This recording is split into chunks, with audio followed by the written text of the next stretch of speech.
Pues buenos días una vez más, qué bueno ha sido ese tiempo de compañerismo que hemos tenido al lado de un café. Y quiero también dar la bienvenida a nuestros queridos hermanos en YouTube, nuestra YouTubegración, no nos hemos olvidado de vosotros, al contrario. La hermana, creo que Susana, estaba hoy también al cargo de SECOM, y si no, todo el equipo que estáis ahí detrás, quiero daros las gracias. También deciros, hermanos, que estamos en ese proceso de cambio de himnario, y eso sé que también a lo mejor para algunos complica la cosa. Y quiero animaros a que bajéis el app a vuestro teléfono móvil. Y yo estoy usando también una tablet de esas baratas, no hace falta que sea cara, pero son útiles y podéis bajarlo ahí. Y de esta manera podréis tener el himnario que estaremos usando de Majesty, de himnos majestuosos. La tecnología es de gran ayuda y estamos en el siglo XXI, no estamos en el siglo XIV o XII, estamos en el XXI. Y queremos utilizar todos los recursos a nuestra disposición para poder servir mejor al Señor. Así que os animo a que podáis hacer eso. Vamos a abrir las Escrituras en el libro de Hechos.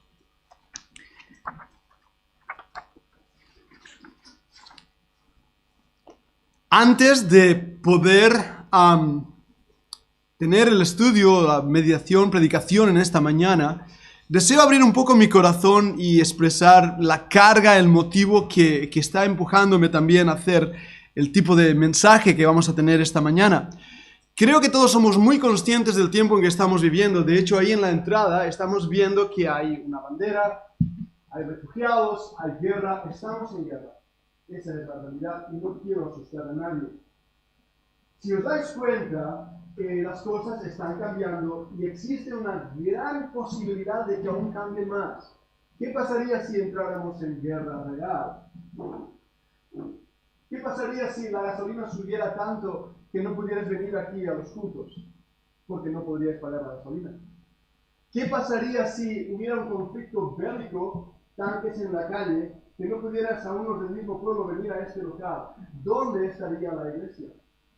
¿Cómo lo haríamos? ¿Cómo adoraríamos al Señor como creyentes? ¿Cómo lo haríamos? Y hay otro punto más que llega a mi corazón y que es un verdadero palabra poder usar. ¿Reto? Un verdadero reto. ¿Qué pasa si algunos de los que estamos aquí presentes, el Señor nos lleva en combate? ¿Lo habéis pensado? Hay pastores en Ucrania que hace unos días hicieron un vídeo y ahora están en las trincheras. ¿Acaso Dios ha dejado sus promesas? ¿Acaso Dios ha dejado de cuidarnos? ¿Acaso el Señor se ha olvidado de nosotros? El hermano Xavi ha leído el Salmo 91, salmo que yo leí hace 2 años cuando empezaba la pandemia, ¿verdad? Y sabemos que a lo largo de este tiempo de pandemia han habido creyentes que han fallecido. La pandemia ha tocado su hogar. ¿Qué ha pasado con las promesas de Dios? O tal vez hemos pensado que esas promesas son promesas a nuestros caprichos y maneras y formas. Voy a intentar responder algunas de esas preguntas en el mensaje de hoy, pero antes de hacerlo os invito a que vayamos al trono de gracia y vamos a orar, pidiendo la bendición del Señor. Vamos a orar. Padre, estas preguntas llegan a nuestro corazón y a nuestra alma con una gran necesidad de poder hallar respuestas. Pero las respuestas que encontramos, Señor, pueden realmente incluso cambiar nuestra manera de percibir nuestras propias vidas cristianas. Por eso, Padre, venimos ante tu presencia, antes de abrir las Escrituras, a pedirte que sea tu Espíritu el que nos hable a nuestro corazón, que nos revele, nos enseñe, Señor, lo que dice tu palabra en cuanto a estas cosas vitales para nosotros en este momento de nuestras vidas que estamos viviendo. Dame de tu gracia, Padre, dame de tu poder. Dame realmente de que el Espíritu Santo transmita a los corazones aquello que tú quieres enseñarnos y decirnos. Te necesito, Padre, como predicador. Tú lo sabes, como hombre soy inútil. Pero, Padre, clamamos como iglesia, tu santa iglesia, Padre, para pedir tu bendición sobre tu palabra y el mensaje. Acompáñanos, te lo ruego, en el nombre del Señor Jesucristo. Amén. Vamos a abrir la Biblia en Hechos, capítulo 1, vamos a leer el versículo 8. Hechos 1:8. Un versículo bien conocido. Probablemente incluso lo sepáis de memoria. Hechos capítulo 1, versículo 8. Dice así: Está hablando el Señor Jesucristo las últimas palabras a sus apóstoles antes de partir a la presencia del Padre. Dijo así: pero recibiréis poder cuando haya venido sobre vosotros el Espíritu Santo. Y me seréis testigos en Jerusalén, en toda Judea, en Samaria y hasta lo último de la tierra. Qué versículo tan extraordinario, ¿verdad? Que sí, es un versículo que nos habla de poder, nos habla de una promesa para la iglesia primitiva. Vamos a ver qué pasa con esa iglesia primitiva. El Señor Jesucristo les ha dicho: vais a recibir poder. ¿Cuántos habéis escuchado un mensaje de este versículo? ¿Podéis levantar la mano? Bastantes, ¿verdad? Seguro habéis escuchado un mensaje de este versículo. ¿Cuántos habéis escuchado la idea de que el creyente es un hombre o una mujer de poder? Tenemos poder y podemos ir y conquistar el mundo entero si hace falta. La palabra y poder, dunamis, dinamita. ¿Cuántos de nosotros hemos escuchado esa idea prevaleciente de que como la iglesia tiene el Espíritu Santo, podemos salir y conquistar? O esa imagen de que nada nos va a faltar. No nos va a faltar nada, lo tendremos absolutamente todo. Ese evangelio de la prosperidad tan abundante y tan popular en algunos lugares. Y que, querramos o no, también ha influenciado a nuestras iglesias. Y un pensamiento más. ¿Cuántos de nosotros no hemos escuchado que esto es una promesa? Y lo es, porque está hablando aquí del Espíritu Santo que vendría a los creyentes.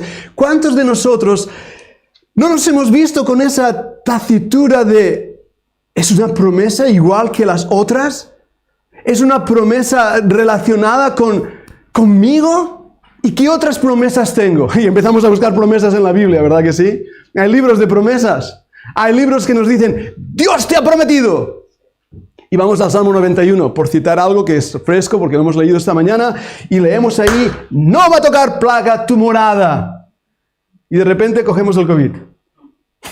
¿Qué ha pasado a la promesa de Dios? ¿Dónde está esa promesa? ¿Será posible que a lo mejor el problema es que nosotros no entendemos lo que son las promesas de Dios? Porque hay promesas, no hay duda alguna. Cuando leemos el Antiguo Testamento está lleno de promesas que Dios dio a Israel con el objetivo y el propósito de cumplir su plan enviando a su Hijo. La promesa de Génesis 3:15, esa promesa que llamamos los teólogos el protoevangelio, la primera mención del evangelio. Dios cumple las promesas en cuanto a su plan específico. Pero hermanos, un momento. ¿Hay promesas para ti y para mí que nunca caeremos enfermos?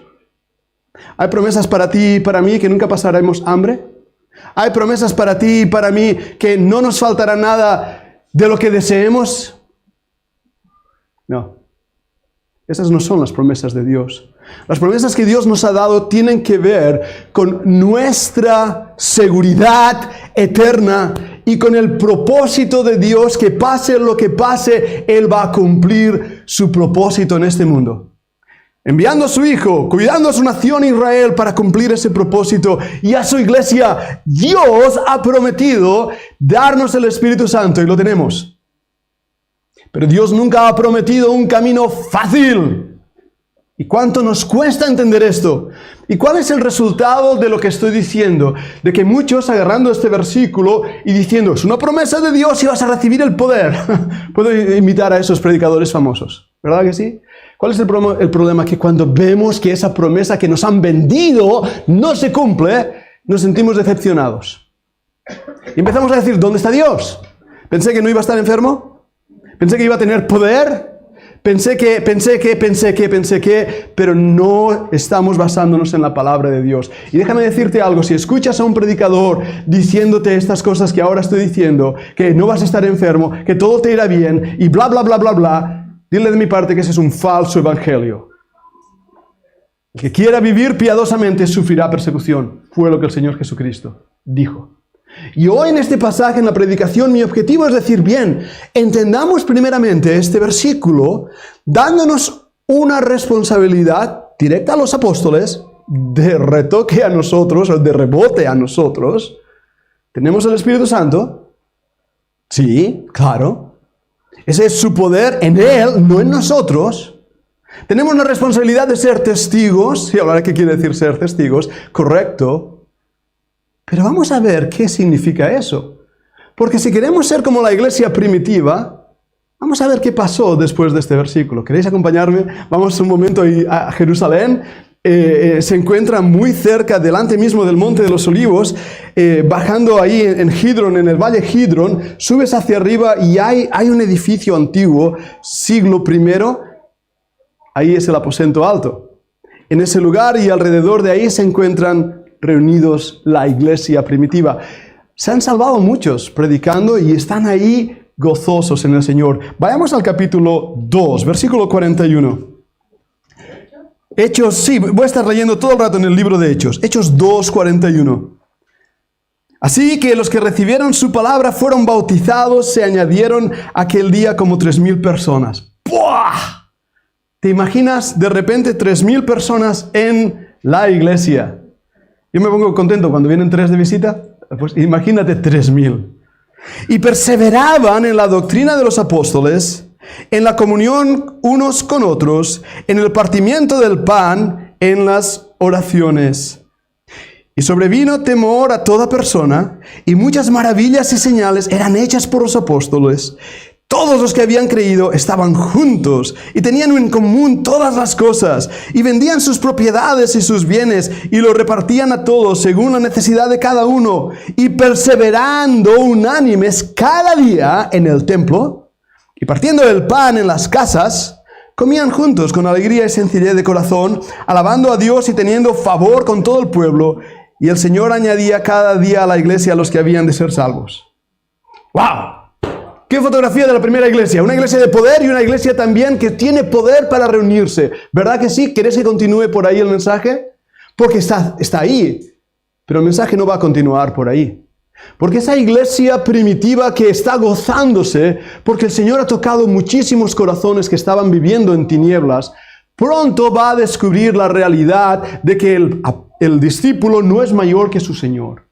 Y pronto esta iglesia va a descubrir, esta iglesia aparentemente de poder, que el poder no se encuentra en ella. No, se encuentra la debilidad, y se encuentra la dificultad, y se encuentra la lucha. Y esa iglesia de poder, gozándose, va a empezar a ser reformada y transformada a través de la prueba y la dificultad. Me hubiera gustado quedarme ahí, en Hechos. Y me gustaría que nuestra iglesia aquí en Castelbisbal, o cualquiera de las iglesias que nos está escuchando, fuera como esta iglesia en Hechos. Sería maravilloso, ¿no os gustaría? Cada día reunidos aquí, comiendo, en comunión, orando. Es curioso porque cuando leemos el pasaje ahí, el énfasis se encuentra en la doctrina, se encuentra en la comunión, se encuentra en el partimiento del pan, en las oraciones. ¿Verdad que sí? Eso es muy bonito. Volveré a ello. Pero la iglesia esta va pronto a descubrir un problema. Seguidme en el contexto. Vayamos al capítulo 4, versículo 10. Hechos 4, versículos 10 y 12. Pedro ha estado predicando. Ha hablado al pueblo con gozo, con fuerza.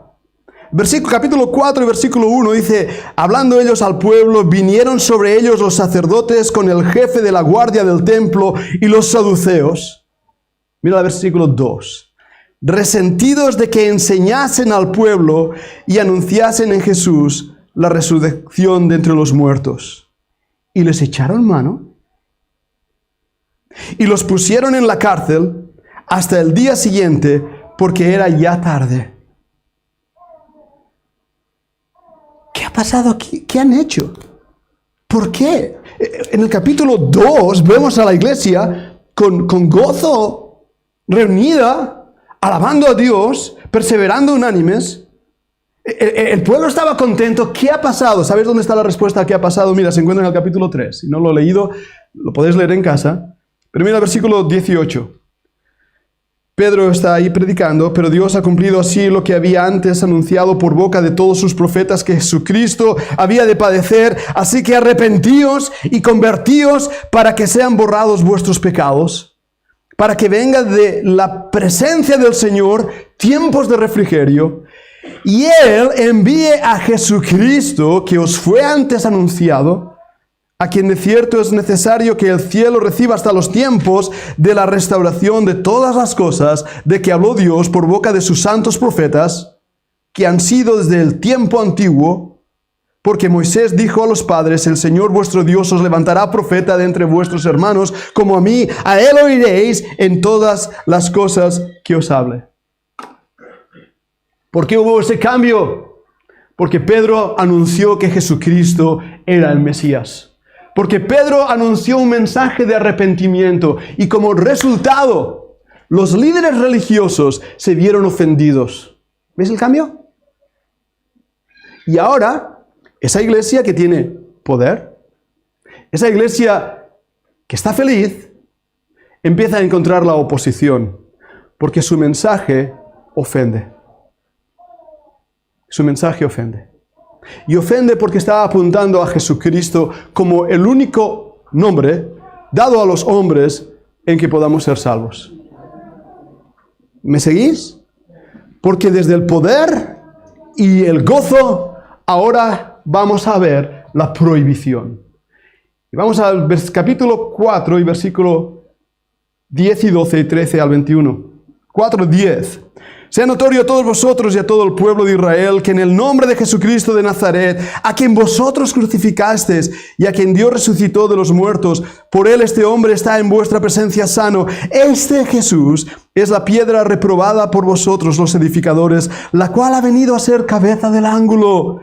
En ningún otro hay salvación, porque no hay otro nombre bajo el cielo dado a los hombres en que podamos ser salvos. Es inclusivo este versículo, no hay otro nombre. Deja atrás todos los líderes religiosos, todos los dioses paganos, deja atrás todas las religiones del mundo. Solo hay un nombre, en el nombre de Jesús. Y cuando Pedro predica esta gran verdad, la gente se ofende. Versículo 13. Entonces, viendo el denuedo de Pedro y de Juan, y sabiendo que eran hombres sin letras y del vulgo, se maravillaban y le reconocían que habían estado con Jesús. Por favor, marcad esas palabras. Reconocían que habían estado con Jesús. Ojalá el mundo nos reconozca a nosotros de esa manera, que hemos estado con Jesús. Y viendo al hombre que había sido sanado, que estaba en pie con ellos, no podían decir nada en contra. Vamos al versículo 19. Mas Pedro y Juan respondieron diciéndoles, juzgad si es justo delante de Dios obedecer a vosotros antes que a Dios. Porque no podemos dejar de decir lo que hemos visto y oído. Ellos entonces les amenazaron y les soltaron, no hallando ningún modo de castigarles por causa del pueblo, porque todos glorificaban a Dios por lo que se había hecho. El mensaje era correcto. La predicación de Juan y Pedro eran correctas, era bibliocéntrica, cristocéntrica. El resultado, la persecución. Miramos el versículo 4 y versículo 32. Las cosas empeoran para el pueblo de Dios y para la iglesia primitiva. En el 4:32, la multitud de los que habían creído era de un corazón, un alma. Ninguno decía ser suyo su propio, nada de lo que poseía, sino que tenían todas las cosas en común. Y con gran poder los apóstoles daban testimonio de la resurrección del Señor Jesús. Y abundante gracia era sobre todos ellos. Así que no había entre ellos ninguno necesitado, porque todos los que poseían heredades o casas las vendían y traían el precio de lo vendido, y lo ponían a los pies de los apóstoles, y se repartía a cada uno según su necesidad. Situación en Ucrania, tal vez tendrían una mesa como la nuestra. Qué bonito, ahí está el poder. Bien, vayamos al capítulo 5 y versículo 17. 5:17. Entonces, levantándose el sumo sacerdote, y todos los que estaban con él, esto es, la secta de los saduceos, ¿se llenaron de qué? De celos. Se llenaron de celos. Y echaron mano de los apóstoles y los pusieron en la cárcel pública. Versículo 27, 5:27. Cuando los trajeron, los presentaron en el concilio, y el sumo sacerdote les preguntó diciendo, ¿no os mandamos estrictamente que no enseñaseis en este nombre? Y ahora habéis llenado a Jerusalén de vuestra doctrina y queréis echar sobre nosotros la sangre de este hombre. Sigamos leyendo hasta el 32. Respondiendo Pedro y los apóstoles dijeron, es necesario obedecer a Dios antes que los hombres. Ese era el versículo clave para Pedro, lo vuelvo a repetir. El Dios de nuestros padres levantó a Jesús, a quien vosotros matasteis, colgándolo en un madero. A este Dios ha exaltado con su diestra por príncipe y salvador, para dar a Israel arrepentimiento y perdón de pecados. Ese era el mensaje que predicaban. Y nosotros somos, ¿qué? Testigos suyos. Hechos 1:8. De estas cosas. Y también el Espíritu Santo, Hechos 1:8, el cual ha dado Dios a los que le obedecen. Wow, Pedro. Wow. Estás disfrutando la iglesia, estás en una comunión, parece todo muy bonito, pero viene la prueba, viene la dificultad, viene la prohibición, viene la persecución. ¿Por qué? Por celos, envidias, por decir la verdad. No hay otro nombre dado a los hombres en que podamos ser salvos. ¿Estáis conmigo? ¿Estáis viendo lo que está pasando aquí en el libro de Hechos? Queremos ser como la iglesia primitiva, pero no estamos dispuestos a ser como la iglesia primitiva. Queremos las bendiciones que tenía esa iglesia primitiva, la manera de actuar, la manera de obrar, los ágapes, la comunión, la comida, el café. Eso es apasionante. ¿Pero estamos dispuestos a pagar el precio? Ah, me dirás, Pedro, conoces la promesa, ¿verdad? Dios ha prometido estar contigo hasta el fin del mundo. Pedro había escuchado eso. Pero Pedro ahora está en la cárcel, está en la prisión, con Juan. Han sido golpeados, empujados, maltratados por predicar el evangelio. Por celos y envidias de los líderes religiosos que no les cuadra la manera de hacer ahora de este Jesucristo. Y Jerusalén entera le sigue. ¿Os dais cuenta de lo que está pasando?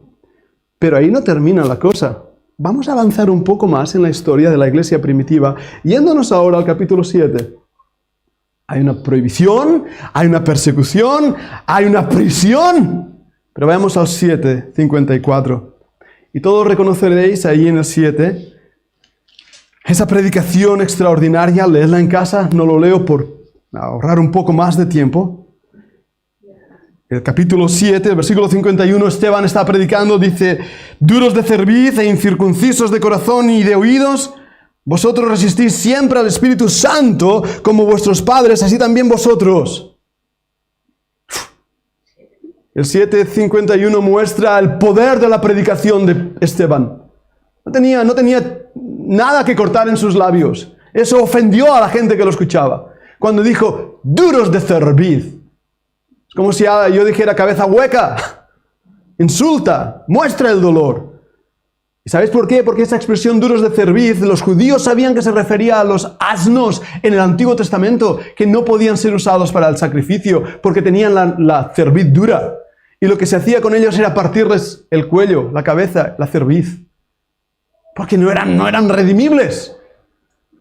Y Esteban está usando esto. Vamos a seguir leyendo. En el capítulo 5 y versículo 54. Oyendo estas cosas, se enfurecían en sus corazones.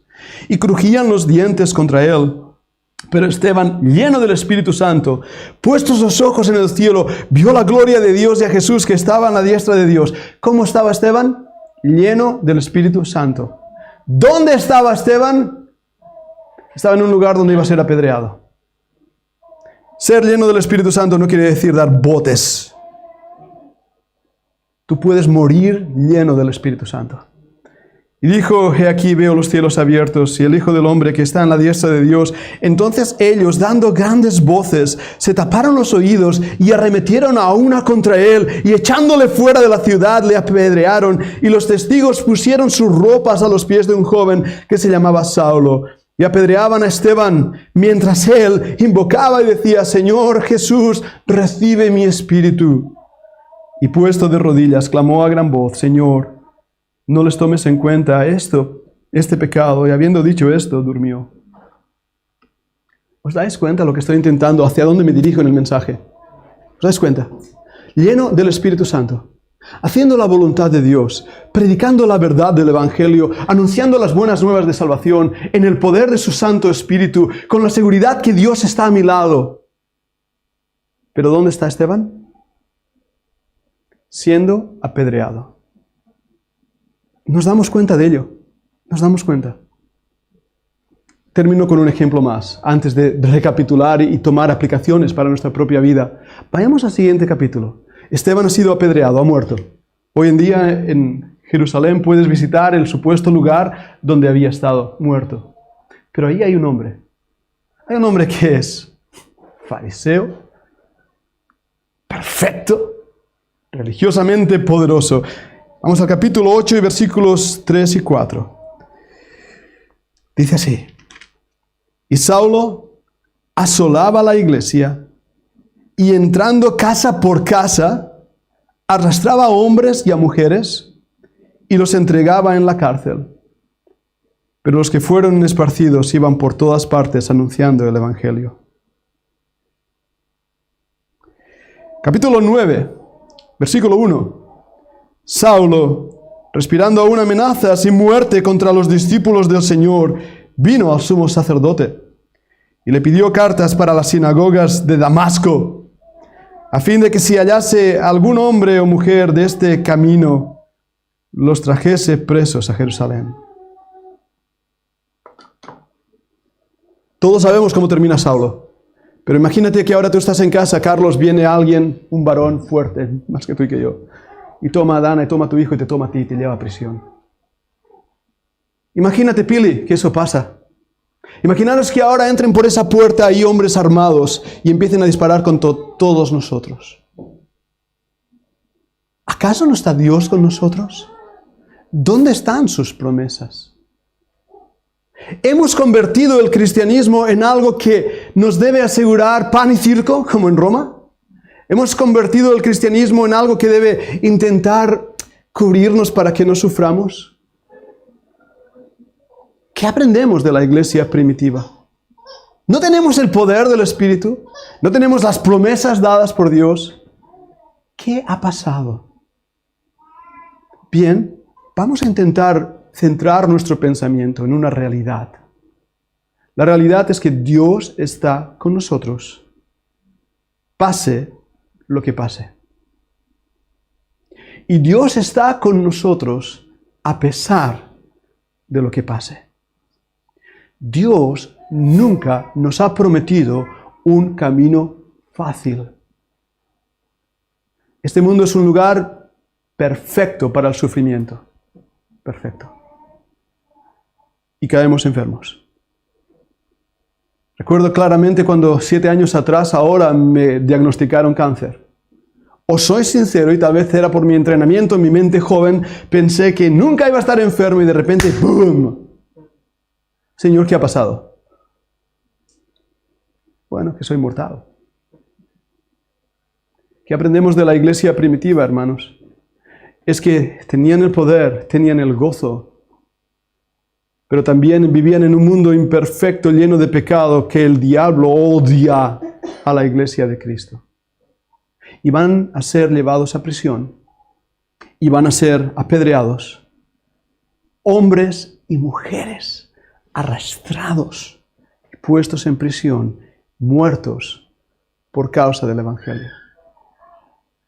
Los que estáis en nuestra aula internacional seguro habéis escuchado el podcast de ayer, un listado extraordinario de porcentajes de millones de muertos en guerras, en pestes, desastres naturales, ¿verdad? Los que escuchasteis el podcast de ayer lo sabéis bien.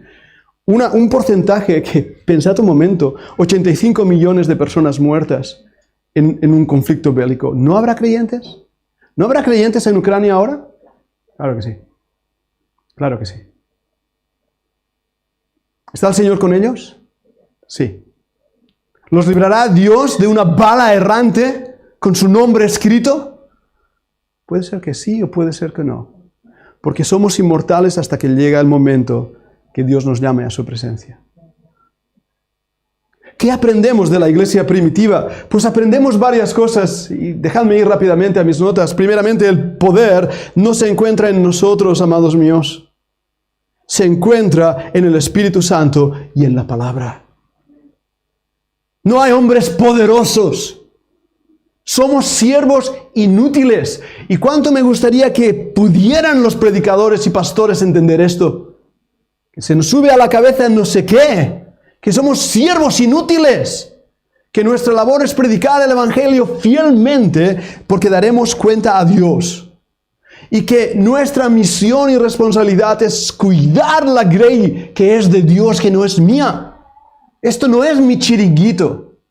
Esto no es mi iglesia. Si alguien ataca a esta congregación, ataca al ojo de Dios.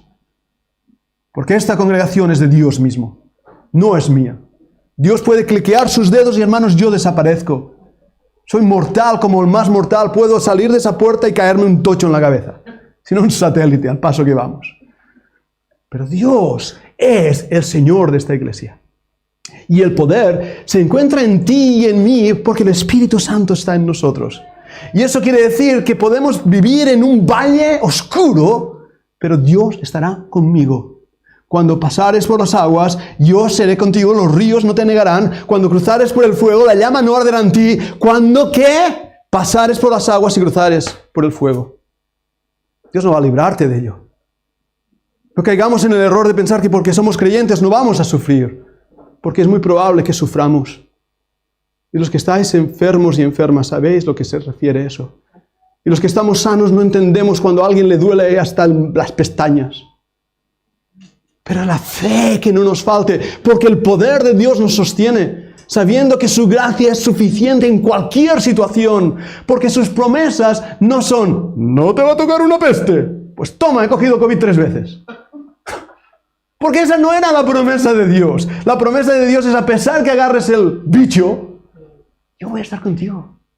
Y cuando llegues a casa, vas a recibir un abrazo de tu Padre, diciéndote, te esperaba, tenía ganas que vinieras a casa. Eso es la mente que debemos tener como creyentes. ¿Qué aprendemos de la iglesia primitiva? En segundo lugar, y controlo mi tiempo. En segundo lugar, Dios nunca nos prometió que ese poder iba a cambiar el mundo. Nunca prometió eso. Me seréis testigos hasta el fin del mundo. ¿Lo habéis visto? Finisterre. Pablo quería venir a España. Lee la tesis que hice en cuanto a ese tema. ¿Pero era ese el poder? ¿Cambiar el mundo? Era lo que Agustín de Hipona creía con la ciudad de Dios. No, amados, este mundo está bajo el poder del diablo. Y va a estarlo hasta que el Señor con poder y gloria descienda del cielo, tal como predicó Pedro, y tome el control de nuevo. Pero hermanos, Dios nos ha enviado a ser testigos. Palabra en griego, marturion. ¿A qué os suena? A una palabra en castellano, mártir. Tú eres un mártir de Jesucristo. En el circo romano, hermanos míos, creyentes como tú y como yo fueron devorados por las bestias. Hijos, padres, esposos, madres, novias, novios, murieron y derramaron su sangre en las arenas. ¿Dónde estaba Cristo? Estaba ahí con ellos. Creo que cuando Esteban, en ese trance, en ese instantáneo momento de partir a la eternidad, nos da esa bendición de ver lo que él vio. Y creo que los creyentes que mueren de esa manera ven eso. Hay algo ahí, hay algo en ese momento trascendental de pasar de muerte a vida. Y mira cómo lo giro, porque estamos ahora muriendo, pero pasaremos a vida. Tú y yo podemos sufrir el martirio, hermanos, pero Dios está conmigo como un poderoso gigante. Las promesas de Dios tienen que ver con Cristo, no con las comodidades actuales. Hicimos un taller de supervivencia hace unos meses atrás. Yo ayer pensaba y me estaba rayando, os lo aseguro que me estaba rayando, porque pensé, cuando hicimos el taller de supervivencia era como, bueno, por si acaso pasa, a lo mejor vale más tener unas cuantas patatas recogidas ahí, ¿vale? Mi mochila de supervivencia, ya la tengo ahí, pues no sé, para una semana de supervivencia, 72 horas de combate, está bien, tengo mi mochila. Ayer pensé, esto va en serio. Esto va en serio, ¿Qué pasaría si? ¿Qué pasa si entramos en combate, hermanos? Si hay una tercera guerra mundial. No os quiero asustar, no marchéis asustados hoy de la iglesia, Pero ¿sabéis que entra dentro de las posibilidades? ¿Vendrá el Señor antes? No lo sé, puede ser. Si queréis saber más, venid el viernes a la conferencia. Pero hermanos, ¿qué pasa si? ¿Estamos preparados? tenemos nuestra cabeza bien centrada para decir, pase lo que pase, y puede pasar, Dios está conmigo. Otra cosa importante que veo en la iglesia primitiva es la centralidad de lo que hacían. La iglesia primitiva no estaba organizada en liturgia, sino en una vivencia. Perseveraban en 4 cosas. Y lo hemos leído en el 2:41. Perseveraban en la doctrina, la comunión, partimiento del pan y las oraciones. ¿Echáis de menos alguna cosa en esa lista? La doctrina, la comunión, partimiento del pan y las oraciones. No quiero pinchar globos, voy a ir con mucho cuidado, no quiero ofender a nadie, voy a ir con mucho cuidado, pero lo voy a decir. La manera de hacer iglesia que hoy tenemos aquí, en el siglo XXI, está basada en la liturgia que Agustín de Hipona realizó. No está basada en las sinagogas antiguas. Y a propósito, las sinagogas empezaron en Babilonia, en el tiempo de la dispersión. La sinagoga y su desarrollo no fue establecida por Dios mismo como el tabernáculo o el templo. Fue establecida por el Talmud y la Guimera y otros libros rabínicos. Así se estableció la sinagoga. Y aunque los creyentes iban al templo y a las sinagogas, el corazón de la primera iglesia, hermanos, no era estar en 4 sillas mirándonos el cogote, cada uno de nosotros, o mirando hacia un altar, porque esta plataforma se puede convertir en un altar. Y no había tan siquiera música, la dichosa música, que tanto a unos gusta de una manera como de otra manera, de una forma como de otra forma. No había eso. No había tampoco por ahí folletos o nada de eso. No había unos hombres vestidos de una manera especial. No. ¿Qué había? Esas 4 cosas. Y creo sinceramente que si volviéramos a la iglesia primitiva, a más de uno nos asustaría tanto que diríamos, ¡uy, qué pecado! ¿Ah? Porque como nos hemos acostumbrado a esta manera litúrgica de hacer iglesia, todo lo que no sea como lo hacemos es pecado. Lee Hechos y ve cómo lo hacían ellos. De esta manera podremos sacar nuestras convicciones, no del catolicismo romano que la Reforma Protestante siguió, sino que podremos hacer iglesia como la iglesia primitiva lo hizo. Para mí estos 2 años, y ahora comparto algo personal, estos 2 años de hacer iglesia han sido un reto. Y no solo para mí, no, para esta iglesia en Castellbisbal, sino para muchísimos pastores donde iglesias se han cerrado porque los miembros no venían. Y hoy, gracias al Señor, tenemos un buen grupo de hermanos aquí. Hemos perdido muchos. Llegó un punto en la iglesia de Castellbisbal 3 años atrás que estábamos pensando buscar otro local, no cabíamos casi ya. Bueno, hoy tenemos ahí en estas cámaras que tenemos aquí o ahí, a una youtubegración, hermanos que me escriben durante la semana que consideran que esta es su iglesia. Y no se mueven de sus casas porque no pueden, Algunos de los que nos siguen no pueden. Y han tenido que buscar una iglesia donde se predique la doctrina de los apóstoles, donde haya comunión, donde haya ese partimiento del pan y esas oraciones, y nos escriben diciendo, pastor, ore por mí, ore por mi hija, ore por mi situación económica, ore, pastor, estoy teniendo una lucha, pastor, ¿qué cree de esto? Y si tú les preguntas, se consideran miembros de Castellbisbal. Eso es una bendición, pero ha roto todos nuestros parámetros de cómo hacer iglesia. Pero les pasó lo mismo a esta iglesia primitiva. ¿Habéis estado en las catacumbas de París? Yo no. He estado en algunas catacumbas, estuve ahí también en Milán, vi lo que allí había. ¿Os imagináis estar en una catacumba adorando a Dios? ¿En una persecución? ¿Qué pasaría si no pudiéramos reunirnos, hermanos? ¿Cómo lo haríamos? Lo hemos vivido. Gracias a Dios por las cámaras de YouTube, Zoom. Eso mantuvo el corazón latiendo.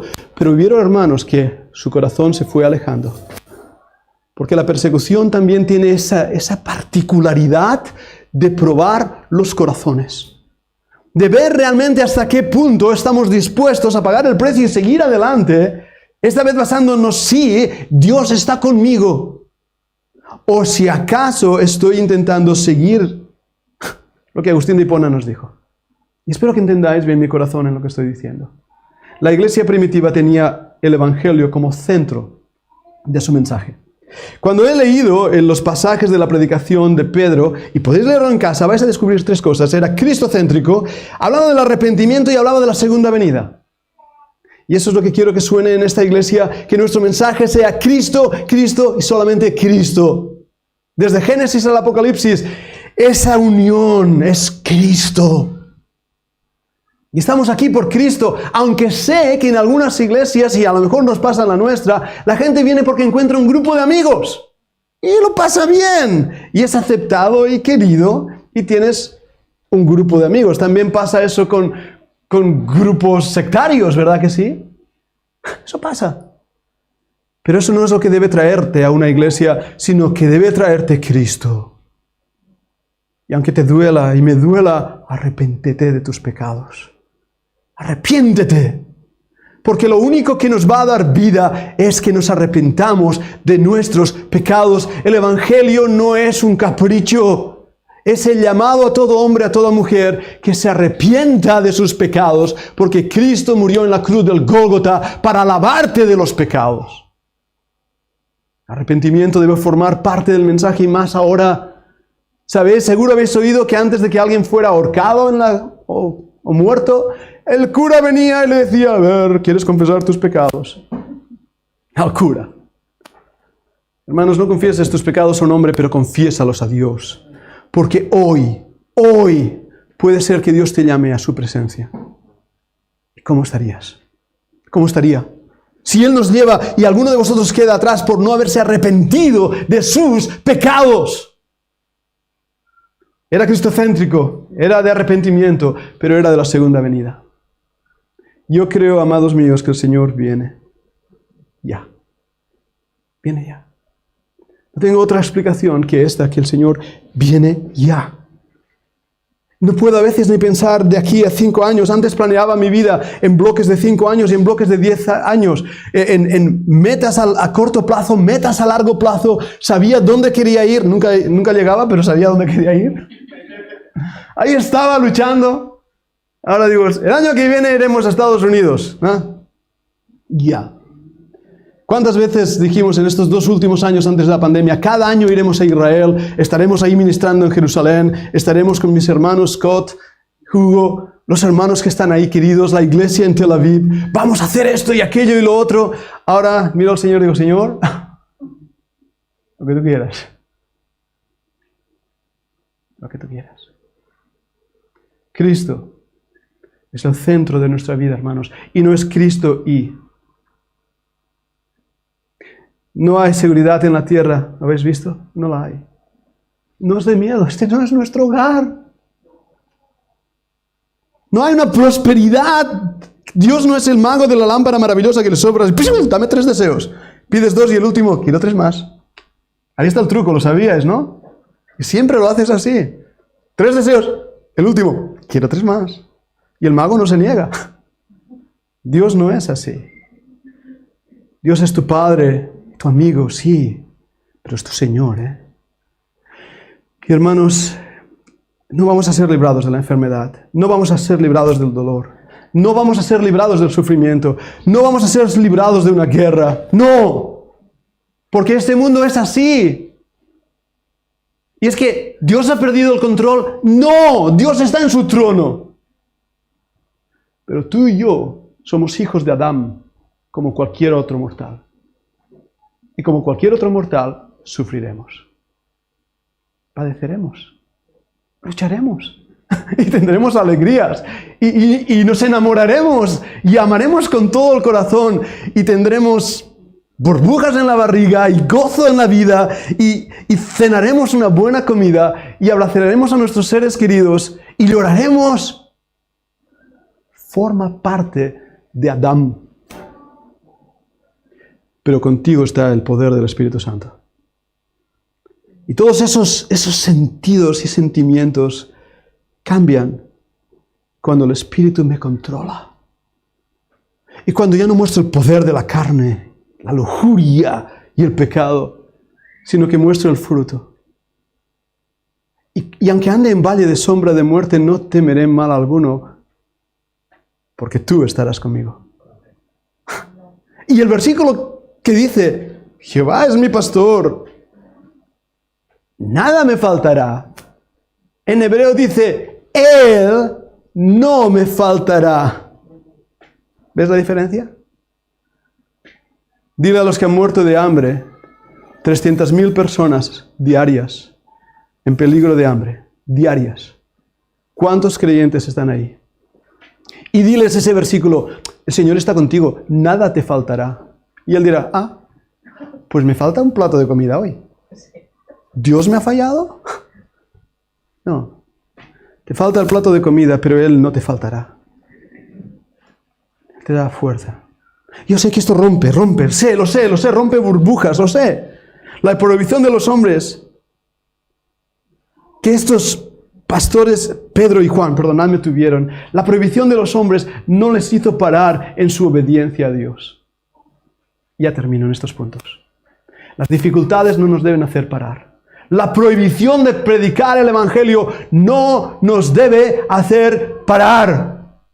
Si quiere alguien callarme, tendrá que matarme. Aprendí hace mucho tiempo, la única manera de pararnos era eso, dispararnos. Y vale más que sean 3 tiros certeros, 2 al corazón y 1 a la cabeza. Así es como nos paran.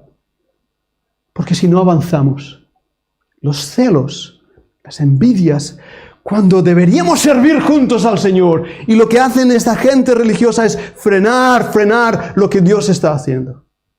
Y Pedro dice, es necesario obedecer a Dios antes que a los hombres. Hacer la voluntad de Dios no les trajo confort. ¿Lo habéis notado? Hacer la voluntad de Dios les trajo sufrimiento. Les trajo persecución. Hacer la voluntad de Dios, amado mío, no es fácil. ¿No lo has descubierto todavía? Pero si estás en la voluntad de Dios, es el mejor lugar. He estado, creo que en 3 huracanes. Uno de ellos me pilló en Cuba. El primero que vi, impresionante. El último que estuvimos viviendo, y seguro mi familia se acuerda, ahí en Tennessee. Impresionante. Sin luz, sin nada, impresionante. ¿Sabes qué lugar más tranquilo en esas tormentas es el centro del huracán? No se mueve ni una rama. Hay un silencio extraordinario. El centro de la voluntad de Dios es el lugar más tranquilo. Si reposas en Él, no importa lo que hay a tu alrededor, Dios está conmigo como un poderoso gigante. Eso es la paz, el poder que llega al corazón. La iglesia primitiva sufrió. La iglesia del siglo XXI sufre. Ahora mismo hay hermanos tuyos y míos muriendo en países como Afganistán. Hay hermanos tuyos y míos en prisión en la India. Hermanos tuyos y míos muriendo en Somalia. ¿Dónde está Dios? Está con ellos. No, Dios no ha cambiado sus promesas. La muerte de Esteban, la desolación que Saulo trajo, pueden alcanzarnos haciendo aún lo que Dios quiere. Pero no debemos tener miedo, porque la historia no acaba donde he leído. Debería leer y continuar leyendo hasta llegar a este libro de Apocalipsis, donde nos recuerda quién está en el trono. Y aquel día cuando estemos ante su presencia y limpie Dios toda lágrima, porque habremos llorado. ¿Verdad? Lo sabéis ese versículo, ¿no? Y limpiará Dios toda lágrima de los ojos de ellos, y no tendrán más necesidad. ¿Qué me apartará del amor de Cristo? Tribulación, o angustia, o hambre, o persecución, o desnudez, y toda la lista. O Hebreos 11, los héroes de la fe, donde se nos dice que algunos fueron aserrados y sufrieron. Los héroes de la fe tuvieron una limusina, un avión de esos de ir para predicar el Evangelio, porque el pastor necesita el mejor traje que pueda tener. Algunos no tenían dónde caerse muerto. Hombres llenos del Espíritu Santo, varones de Dios, mujeres llenas del Espíritu Santo, mujeres de Dios, pero que fueron testigos hasta el fin del mundo, porque sus vidas hablaban de que habían estado con Jesús. Así hablan las nuestras, hermanos míos. Así el fuego de Dios nos consuma y su palabra nos fortalezca. sabiendo que todas las promesas son en el sí y en el amén, pero que esas promesas no incluyen nuestros caprichos, sino sus propósitos en cumplir lo que Él ha determinado para llevarnos a la misma presencia eterna de Dios. Eso no va a cambiar. Él es fiel. Vamos a orar. Gracias, Padre, por este recorrido a lo largo de la iglesia primitiva. Una iglesia a la cual nosotros queremos imitar y seguir. Te pido, Señor, que nos des de tu valentía y tu gracia y tu fuerza para no caer en este siglo donde las formas de liturgia, Señor, nos han impedido ver al Señor y Salvador de nuestras almas. Donde, Padre, hay iglesias que sufren, que tan siquiera pueden reunirse en un local como nosotros estamos haciendo hoy. Pero, Padre, que si algo así nos pasara, tú nos dieras la fuerza para continuar adelante en medio de la tormenta. Usa este mensaje, Padre, úsalo como tú has determinado. Te lo pedimos, Padre, en el nombre del Señor Jesucristo. Amén. Gracias, queridos hermanos, y vamos a cantar un himno para terminar y pasar la ofrenda. Hermano Xavi.